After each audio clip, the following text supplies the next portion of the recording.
ರಾಷ್ಟ್ರೀಯ ಹಸಿರು ನ್ಯಾಯಾಧಿಕರಣ ಅಂದರೆ NGT KIUFCಯಿಂದ 45 ಕೋಟಿ ರೂಪಾಯಿ ಕಾಮಗಾರಿಯನ್ನು ಅಂದರೆ ಏನು ಒಳಚರಂಡಿ ವ್ಯವಸ್ಥೆಯನ್ನು ಯಾವುದೇ ಕಾರಣಕ್ಕೂ ರಾಜಕಾಲುವೆಗೆ ಹೋಗಕೂಡದು ಅಂತ ಅನ್ನೋ ಒಂದು ನಿಟ್ಟಿನಲ್ಲಿ ಈ ಕೆಲಸವನ್ನು ಮಾಡಿಸ್ತಾ ಇರುವಂಥದ್ದು. KIUFCಯಲ್ಲಿ ಜಾಯಿಂಟ್ ಮ್ಯಾನೇಜಿಂಗ್ ಡೈರೆಕ್ಟರ್ ಇದ್ದಾಗ ಯಾರು ನಮ್ಮ ಈಗಿನ ಜಿಲ್ಲಾಧಿಕಾರಿ ಕಾರ್ಪೊರೇಷನ್ DC ಆಗಿರುವಂಥ ಲಕ್ಷ್ಮೀಕಾಂತ್ ರೆಡ್ಡಿ ಸಾಹೇಬರು ಅವತ್ತು ಅಲ್ಲಿ KIUFCಯಲ್ಲಿ ಇದ್ದಾಗ ಅವರು ಮೈಸೂರು ನಗರದ ಕಾರ್ಪೊರೇಷನ್ ಕಮಿಷನರ್ ಆಗಿದ್ದಾಗ ಇಲ್ಲಿ ಸಮಸ್ಯೆಗಳನ್ನೆಲ್ಲ ತಿಳಿದಿದ್ರು.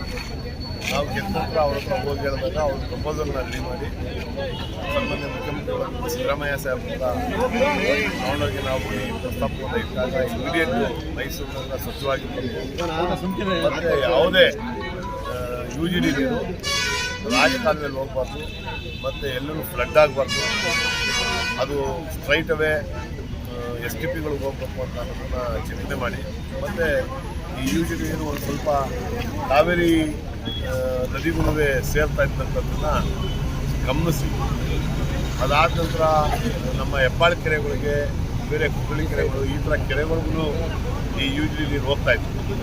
ಅದನ್ನೆಲ್ಲವನ್ನು ತಡೆಯುವಂಥ ಉದ್ದೇಶದಿಂದ ಇವತ್ತು ಹೆಚ್ಚು ಕಡಿಮೆ ಇಡೀ ಮೈಸೂರು ನಗರದಲ್ಲಿ ಈ ಕೆಲಸವನ್ನು ಶುರು ಮಾಡಿಸಿದ್ದೀವಿ.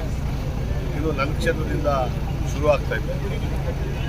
ನನ್ನ ಕ್ಷೇತ್ರಕ್ಕೆ ಹೆಚ್ಚು ಕಡಿಮೆ 49 ಕೋಟಿ ರೂಪಾಯಿಯಷ್ಟು ಚಾಮರಾಜನಗರ ಕ್ಷೇತ್ರಕ್ಕೆ ಮತ್ತು NR ಕ್ಷೇತ್ರದಲ್ಲಿ 30 ಕೋಟಿ ರೂಪಾಯಿಯಷ್ಟು ಮತ್ತು KR ಕ್ಷೇತ್ರದಲ್ಲಿ 15 ಕೋಟಿ ರೂಪಾಯಿಯಷ್ಟು ಇಷ್ಟು ಕೆಲಸ ವ್ಯವಸ್ಥಿತವಾಗಿ ಮಾಡಬೇಕು ಅಂತೇಳಿ 89 ಕೋಟಿ 90 ಕೋಟಿ ರೂಪಾಯಿಯಷ್ಟು ಅನುದಾನವನ್ನು ಬಿಡುಗಡೆ ಮಾಡಿ ಸಿದ್ದರಾಮಯ್ಯ ಸಾಹೇಬರು ಮತ್ತು DK ಶಿವಕುಮಾರ್ ಸಾಹೇಬರು ಇಬ್ಬರೂ ಮೈಸೂರು ನಗರ ಶುಚಿತ್ವವಾಗಿರಬೇಕು ಮತ್ತು ಯಾವುದೇ ಕಾರಣಕ್ಕೂ UGD ನೀರು ರಾಜಕಾಲುವೆಯಲ್ಲಿ ಹೋಗಿ ಯಾವುದೋ ಒಂದು ಜಂಕ್ಷನ್ಗಳಲ್ಲಿ ಫ್ಲಡ್ ಆಗಬಾರ್ದು ಮತ್ತು ಅಲ್ಲಿಂದ ಜನಗಳಿಗೆ ತೊಂದರೆ ಆಗಬಾರ್ದು ಮತ್ತು ಆರೋಗ್ಯ ಸಮಸ್ಯೆಗಳು ಉಳ್ಬಣ ಆಗಬಾರ್ದು. ಅದು ಸಲೀಸಾಗಿ STPಗೆ ಹೋಗಿ ಅಲ್ಲಿ ನೀರನ್ನ ಕ್ಯೂರಮೆಂಟ್ ಮಾಡಿ ಬೇರೆ ಬೇರೆ ಥರ ವ್ಯವಸ್ಥೆಯನ್ನು ಮಾಡುವಂಥದ್ದು ಮಾಡಬೇಕು ಅಂತ ತೀರ್ಮಾನ ಮಾಡಿ ಇವತ್ತು ಈ ಕೆಲಸವನ್ನು ಪ್ರಾರಂಭ ಮಾಡಿದ್ದೀವಿ. ಇದನ್ನು 3 ರಿಂದ 4 ತಿಂಗಳಲ್ಲೇ ಇದನ್ನು ಪೂರ್ಣ ಪ್ರಮಾಣವಾಗಿ ಮುಗಿಸುವಂಥದ್ದು ಆಗಬೇಕು. ಇವತ್ತು ನನ್ನ ಕ್ಷೇತ್ರದಲ್ಲಿ ಹೆಚ್ಚಿನ ಸಮಸ್ಯೆ ಇತ್ತು. ಈ ರಾಯಲ್ ಹೋಟೆಲ್ ಜಂಕ್ಷನ್ ಮತ್ತು ಡ್ಯಾಮ್ಲಿನ್ ಅಪಾರ್ಟ್ಮೆಂಟ್ ಹತ್ರ ಒಂದು ಶುಭೋದಿನಿ ಚೌಟ್ರಿ ಹತ್ರ ಒಂದು ಇವೆಲ್ಲವೂ ಹೆಬ್ಬಾಳು ಕೆರೆಗೆ ಹೋಗ್ತಾ ಇದ್ದಂಥ ನೀರು ಅದೆಲ್ಲವೂ ತಡೆಗಟ್ಟಿ ಕೆಸರೆ STPಗೆ ಹೋಗುವಂಥದ್ದನ್ನು ಪ್ರಯತ್ನವನ್ನು ನಾವು ಮಾಡ್ತಾಯಿದ್ವಿ. ಈಗ ಕೆಲಸ ಶುರುವಾಗಿದೆ. ಇನ್ನು ಯಾವುದೇ ಕಾರಣಕ್ಕೂ ಇಲ್ಲಿ ಯಾವುದೇ ತೊಂದರೆಗಳಾಗೋದಿಲ್ಲ. ಇದು ಮತ್ತು ಕೈಲಾಶಪುರಂ ಜೈಲ್ ಹತ್ರ ಇರುವಂಥ ಅಲ್ಲೊಂದು ರಾಜಕಾಲುವೆ ಇದೆ. ಆ ರಾಜಕಾಲುವೆ ಹತ್ರ ನೀರು ಫ್ಲಡ್ ಆಯ್ತಾ ಇದೆ. ಅದೆಲ್ಲವನ್ನು ಇನ್ನು ಸಲೀಸಾಗಿ ಕೆಸರೆ STPಗೆ ಹೋಗಿ ಅಲ್ಲಿಂದ ಶುದ್ಧೀಕರಣ ಘಟಕಕ್ಕೆ ಹೋಗಿ ಅಲ್ಲಿ ಕ್ಲೀನ್ ಆಯ್ತು.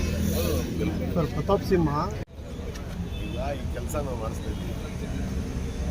ನಾನು ಮಾಡಿಸ್ದಂಗಾಗಿ ನಮ್ಮಪ್ಪನ ಮನೆಯಿಂದ ಸಾರ್ವಜನಿಕರ ದುಡ್ಡಲ್ಲಿ ಮಾಡಿಸೋದು. ನೀವೆಲ್ಲರೂ ಕಟ್ಟುವಂಥ ತೆರಿಗೆ ಹಣದಲ್ಲಿ ನಾವು ಅಭಿವೃದ್ಧಿ ಮಾಡ್ತೀವಿ.